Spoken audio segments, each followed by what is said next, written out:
Alright, let's talk Marvel 2-in-1. Presents The Thing and Captain America. This is issue 4 of the Thing-centric series from the early to mid-70s. This is probably 1974. Now, this is awesome because this goes into the future of Marvel and all the wonderful characters that they had devised in the future, somewhat ripping off DC's Legion of Superheroes, but this cover is great. Look at all the colors here. Doomsday, 3014 AD. This day Earth lives or dies. And look at this awesome throwaway character. And it's like, you're not going to see much of this villain later, but like, he looks great. Just for like a guy they're just going to use, and discard in a couple issues or maybe even one issue. Perhaps the most titanic team-up ever in this, the Marvel Age of Comics. And here you see why Captain America. I always thought that uniform was all gills or something so he can swim, but no, it's supposed to be like chainmail. Stan Lee presents The Thing and Captain America together. Steve Gerber, writer. Sal Buscema, artist. F. Giacoa, inker. C. Jeter, letterer, and P. Goldberg, colorist, and Roy Thomas is editor. Doomsday, 3014. And look at all this Buscema art, man. Giacoa inks. So, The Thing is with Wundarr, who is a character that is a man, who's a baby in a man's body, right? So he grew to manhood physically, but like still has the mentality of a toddler. And he's at this zoo here, and Thing has to babysit him because Namor and Namorita just like passed him on to him. And he's like, I ought to have my head examined. And he's like, walking around, and he's like, I don't know how to entertain a kid, right? He's got this balloon, and he's going to give him cotton candy. And he reminisces about how Submariner passed off this kid to him, basically. And they say the full story was told in Marvel 2-in-1, number 1 and 2. And so, he's trying to pay for this cotton candy. And then there's a giant roar, and the Thing's like, what is happening? I turn my back for like 1 second. And just like a real toddler, you turn your back for 1 or 2 seconds and all mayhem ensues. In this case, Wundarr has tremendous strength and superpowers. And he saw all these animals and thought, oh, they're all trapped, so he let them loose, and now they're running around mauling people. And he's making friendly with the lion, and Thing's like, oh, shoot, now I have to go and take care of business. And so here's Thing fighting a lion, and the lion's trying to chew his arm off. And he's like, you know what, I get that you're a helpless animal, but I'm going to have to clobber you. And he bashes it in the head, and a giant ape comes and tries to fight him. I love the colors here. I love the blue skies and the contrasted with the Thing, and all of the segments of the Thing, like, shadowed. I've always loved that. You really miss that with today's computerized art. So now Wundarr doesn't know what he did wrong. He knows he did something wrong, and Thing is like beating up all these animals. And he throws the ape at the lion. That's pretty cool. Meanwhile, Steve Rogers is running around with Sharon here. They're trying to have a nice, quiet, walk about town, and then they see panicked people, and then so Steve Rogers has to turn into Captain America. And so here he is with his giant shield, and he's going to go into the zoo, but it looks like Thing's taking care of business anyways. It's like Grimm seems to have the situation pretty much under control. No point in my hanging around, I guess. Or is there? Hood's taking advantage of the confusion, looting the deserted concession stands.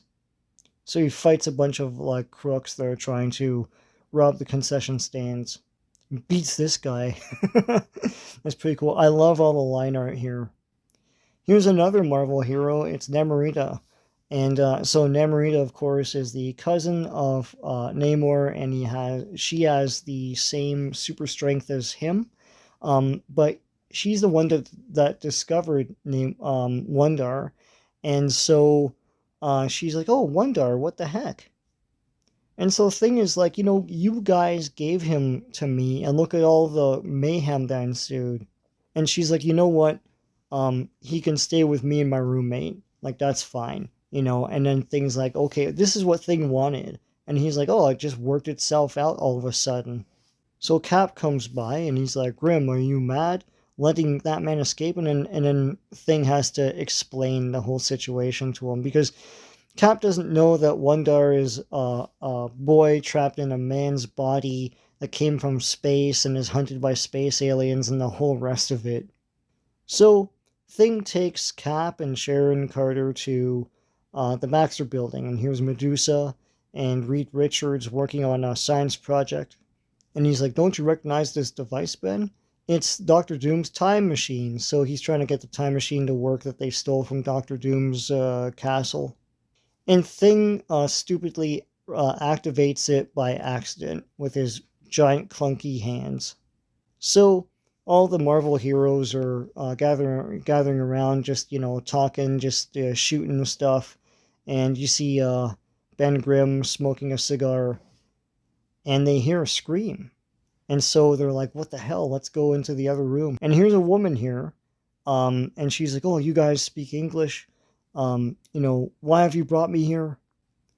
And it turns out that this girl, she's deathly afraid of everyone here, but she comes from the future and she's running around like a mad woman.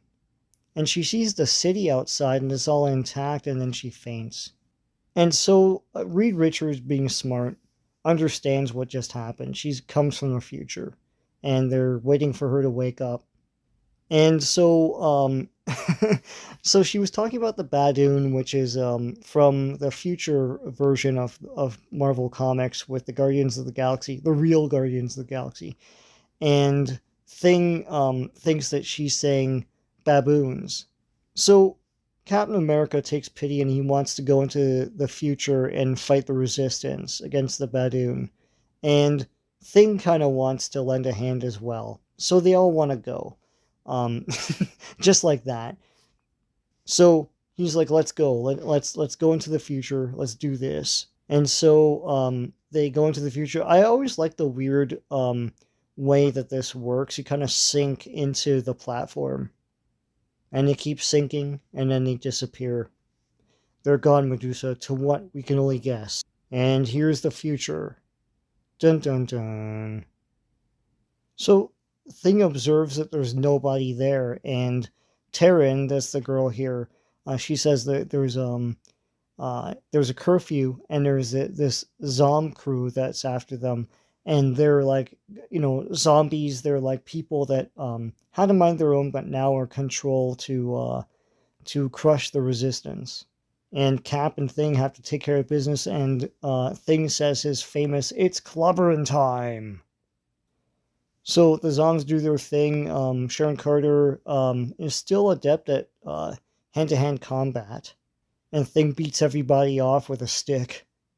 And here's this big monster. It's like it's like the Mick boss. So they fought all these other guys.